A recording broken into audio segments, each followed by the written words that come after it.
Hi guys, I'm Sara-Mai. Welcome to Baja Surf Yoga. Today we're going to do a quick 15-minute tutorial on how to set up for your meditation posture. When you're setting up for your meditation posture, two things are most important. The first is comfort, and the second is maintaining a long neutral spine. Okay, so why? Well, comfort is really important because if the body is in pain or if the body is uncomfortable, that's only going to become a distraction to us in our meditation practice, right? And we know as we set up, whatever tiny bit of discomfort we feel at the start of our meditation, it's only going to grow and get worse as our meditation progresses, right? So we want to be comfortable. And then why the neutral spine? Well, there's energy in the body that flows up and down along the length of the spine. And when the spine itself is neutral, that energy flows more freely and it helps us in our meditation, right? It's very important. We understand this because all of the nerves of our body run through the spine, and then also we can understand it on a subtle body level as the main channel of the subtle body runs up and down along the length of the spine.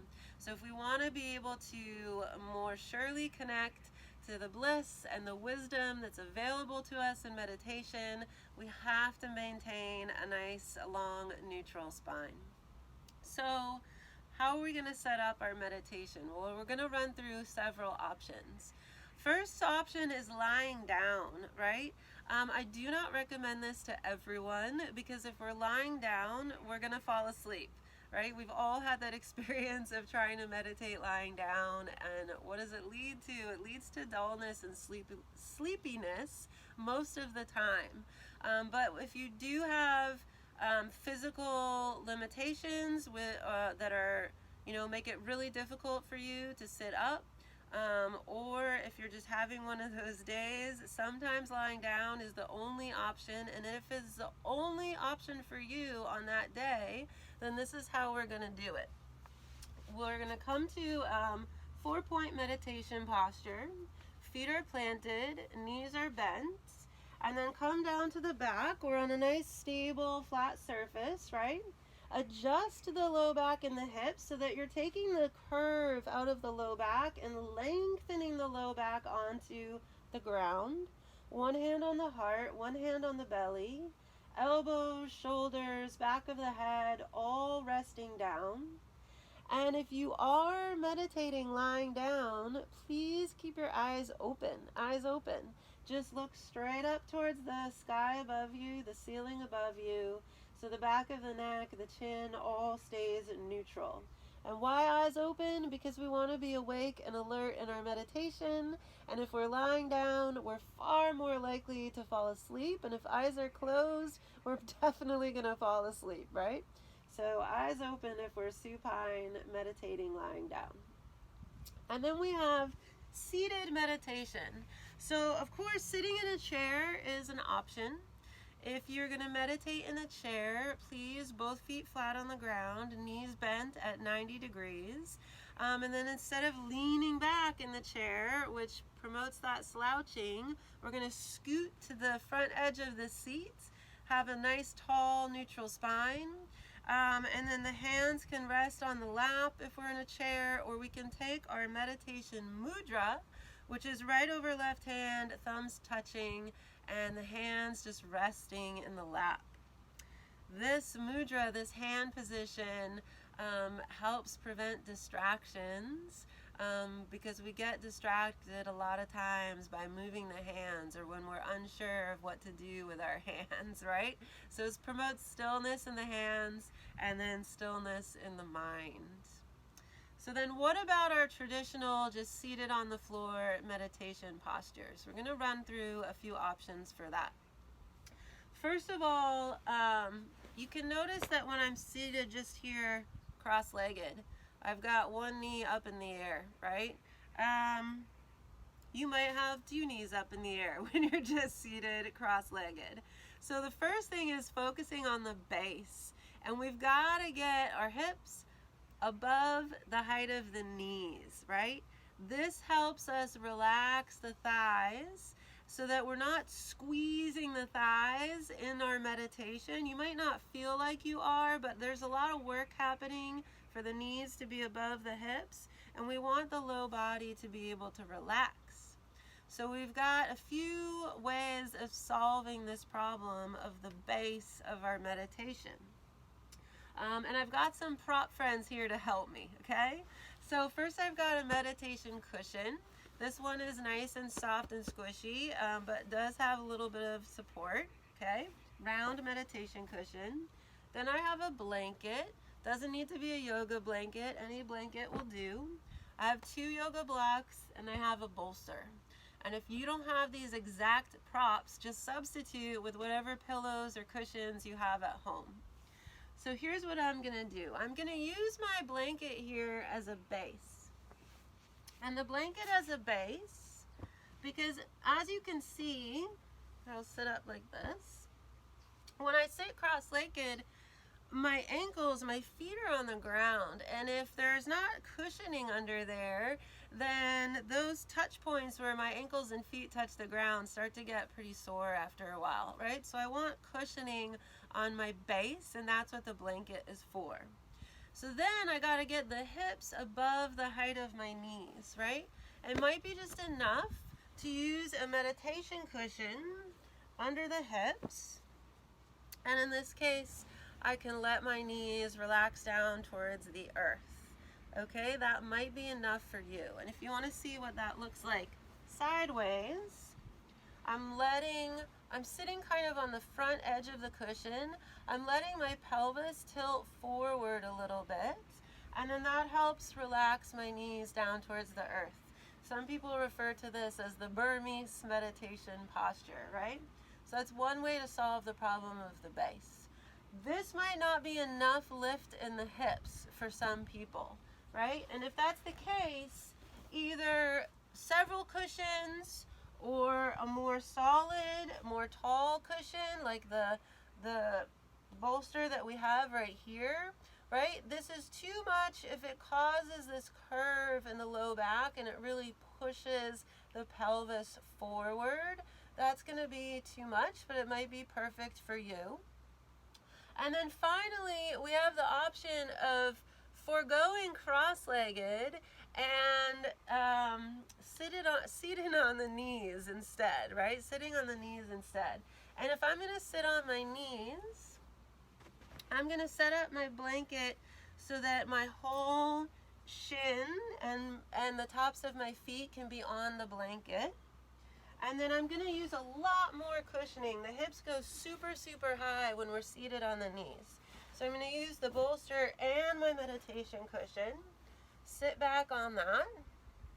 And then the knees can either touch or stay hips width distance apart. And I have this comfortable base here on the knees, okay? One final option with cross-legged. If you do find yourself with less cushioning for underneath the hips, and then you're cross-legged and your knees are still above the hips, if we can't solve this for some reason by lifting the hips up higher, then we're going to solve the problem of letting the thighs relax by placing blocks under the thighs, okay? So the blocks can go under your thighs, and that way you can just allow the legs to open onto the blocks. The blocks can go under the knees, right? You're going to have to play around a little bit to feel what works for you. But this posture is nice and comfortable. I've got some support under the hips, but this support under the knees is going to help me relax open my legs, okay? So that's your base. That's your base. So first things first, as you're setting up, how am I going to find a stable base with hips above the knees and my thighs able to totally relax? Thighs and hip flexors able to relax. So this is it for me. So we're going to start here. And then once you have the base and the legs set up, we think about the spine, right? Our tall, neutral spine. So take a little sway side to side or front to back, right? Make sure that we're stacking crown of the head over the center of the pelvis, and the spine is nice and tall. Remember, a neutral spine doesn't unnecessarily mean like a super tight erect spine, right? There is a natural curve to the spine, and we want to allow for that. Equally rooted onto the sits bones, right? And I can kind of feel, okay, I'm in a neutral spine right here. So the shoulders are the focus next. A little slight roll down and back of the shoulders. And that roll down and back helps to lift my heart up towards the sky. Okay, so shoulders relaxed helps lift and open the heart slightly. Very important in meditation to be open-hearted. And then what's going on with my arms? Well, we talked about the meditation mudra. That's going to help me just rest my arms, my hands in my lap, and the elbows are softly bent, and that promotes relaxation of the shoulders. It actually promotes neutrality in the spine, promotes that slight lift of the heart, right? So I like just hands in the lap, thumbs touching. And then what about the chin? What about the chin? So if the back of the head is pretty much lined up with the back of the heart, the chin is neutral. So beware of chin jutting forward or chin dropping down to the chest. Find neutral, back of the head, back of the heart, pretty much in alignment. What about the mouth? Well, the mouth is closed, teeth are touching, but nice and soft, no clenching in the jaw. And I'm going to rest the tip of my tongue on the top of my mouth. And why do I do that? Well, if I'm not really sure what to do with my mouth, there can be a lot of action and distraction in the mouth, and a lot of saliva is produced as I'm meditating, and then you'll find yourself having to swallow a lot during your meditation. So by resting the tip of the tongue to the roof of your mouth, you can kind of calm down all that activity in the throat and the mouth. And it helps you, helps you stay less distracted. So tip of the tongue to the roof of the mouth. And then what about the eyes?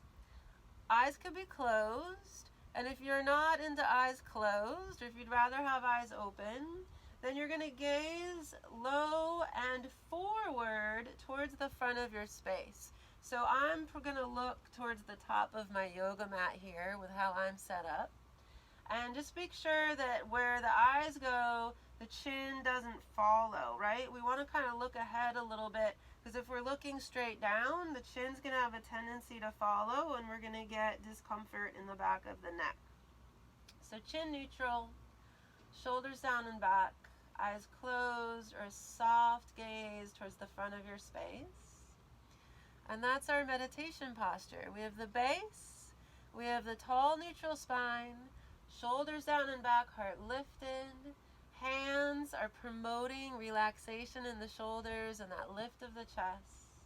Neutral chin, tongue to the roof of the mouth, and then eyes closed or gaze soft and low.